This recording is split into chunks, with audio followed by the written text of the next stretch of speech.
Terima kasih Anda kembali bersama kami. Pak Pujo, tadi kita sudah membahas bahwa ternyata memang mereka ada tujuan akhirnya, yaitu untuk, kalau dari Pak Wan tadi mengatakan menyerang aparat keamanan. Ya. Dalam hal ini polisi, dan kemudian mereka akan melakukan penyerangan pada saat yang tepat. Nah, apakah kelompok yang kemarin itu merupakan mungkin bisa dikatakan hanya awal dari gerakan utama itu? Misalnya sebenarnya mungkin ada aktor utama lagi yang sebenarnya juga sudah siap melakukan aksinya, tapi belum terungkap oleh kepolisian. Jadi cara bergerak mereka kan sel, ya.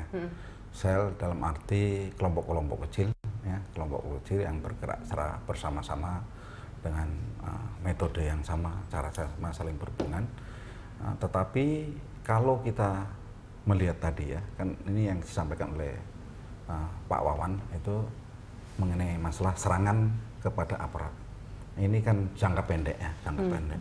Jangka panjangnya? Tentu saja kelompok-kelompok ini antara lain Jamaah Ansarud Daulah ini, JAD ini, mereka ini jangka panjang saja tetap khilafah, ya, karena memang mereka berangkat ke Suriah, ya, berangkat ke Irak itu karena adanya slogan tarikan khilafah, yaitu yang disampaikan oleh Baghdadi, Imam Baghdadi itu. Jadi perintah balik pun yang tadi sampaikan oleh Pak Wawan itu juga tetap memiliki program sama atau ideologi sama, yaitu tercapainya khilafah di Indonesia.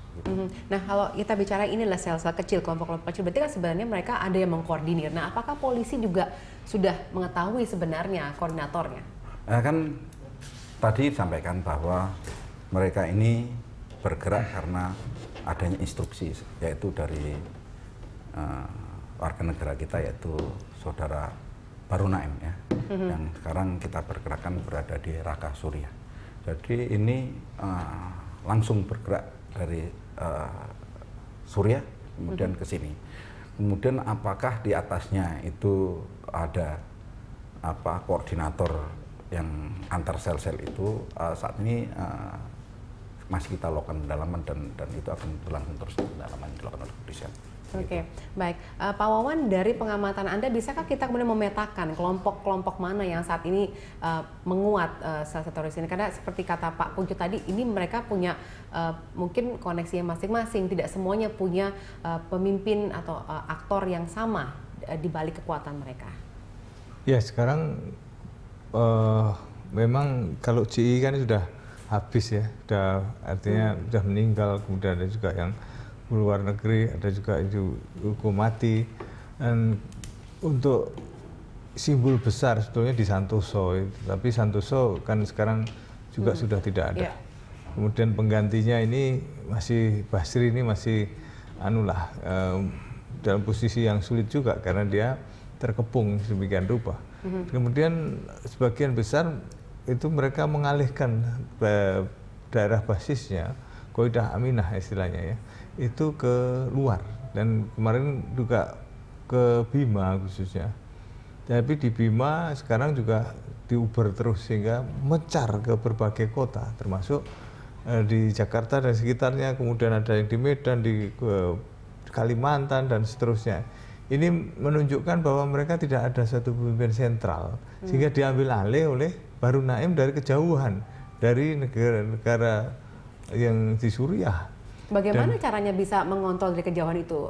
Apakah ada cara tertentu yang dilakukan? Ya, perintahnya lewat medsos itu. Ya, medsos dia mengabarkan sesuatu, kemudian ada mengkomando lewat dia Twitter, kemudian juga menggunakan situs-situs. Dia ada 46.000 Twitter, kemudian ada sekitar 4.800 situs yang dipakai oleh mereka, diterjemahkan dalam banyak bahasa. Ada juga yang langsung masuk ke gadget-gadget dengan gambar-gambar ketika dia memegang laras panjang dan berdiri di atas senjata-senjata kendaraan-kendaraan tempurnya.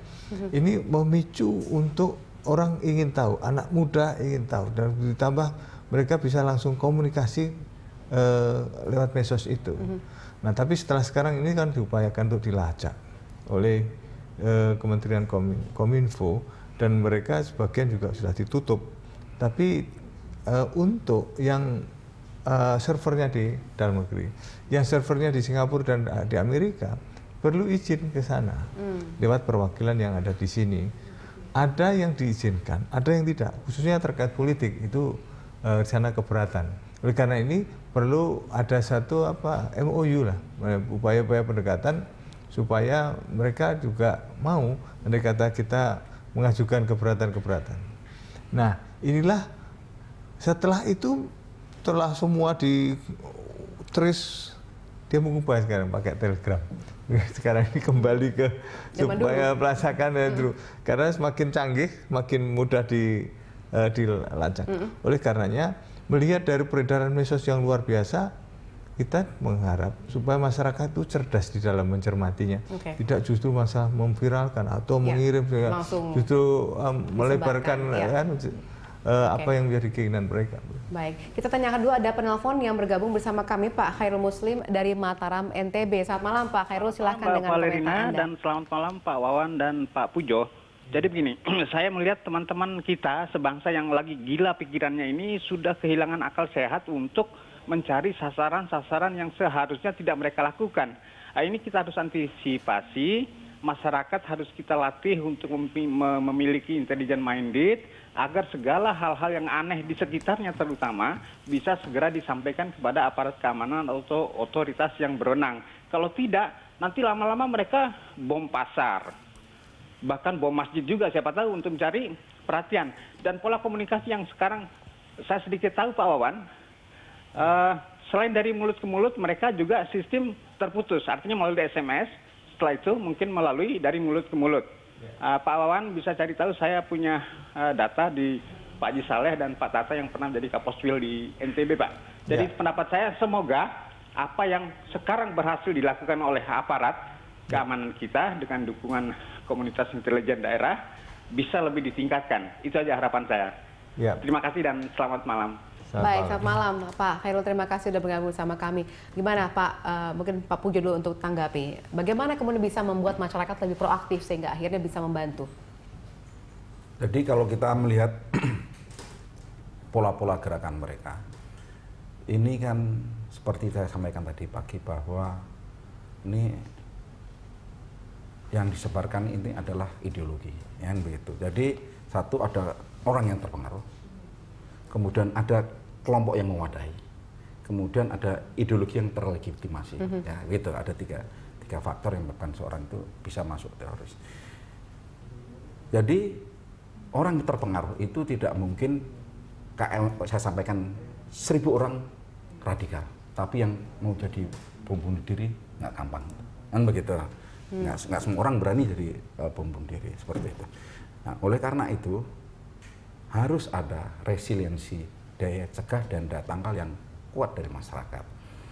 Jadi disitulah upaya-upaya preemptif dan preventif kepolisian, kemudian TNI, kemudian BIN, BINDA, kemudian stakeholder lain untuk alim ulama, tokoh-tokoh lain, tokoh adat untuk berperan serta dalam rangka melakukan upaya cegah dini dan daya tangkal dini di masyarakat. Jika masyarakat seperti tadi yang kelompok dari Abu Faiz yang di Purwakarta di Jatiluhur itu kita tangkap, mereka bergerak pindah dari Padalarang, Kabupaten Bandung Barat menuju ke arah Purwakarta karena masyarakatnya usil, masyarakatnya open, masyarakatnya tiap hari menanyakan ini apa, ini waktu apa, di Padalarang ya, sehingga harus mereka terus pindah. Nah, ini oleh karena itu perlu sekali kita harus tahu apa yang dilakukan oleh anak-anak kita, apa yang dilakukan oleh abang kita, kegiatan-kegiatan apa mereka yang lakukan, mereka ini berjalan dengan siapa, bersih dengan apa. Nah, jika dari inner circle ini sangat kuat, kemudian dari RT kuat, RW kuat, desa kuat, didukung oleh semua stakeholder dari Babin Kamtibmas, dari Babinsa, kepala desa, tokoh-tokoh masyarakat, ini akan menimbulkan daya cegah dan daya tangkal yang sangat kuat dan bisa mereduksi dengan sangat besarnya kegiatan-kegiatan radikalisasi maupun terorisme. Begitu, Mbak. Baik, kita akan kembali, kita masih punya satu segmen lagi, nanti pemirsa kami harap Anda bersama kami.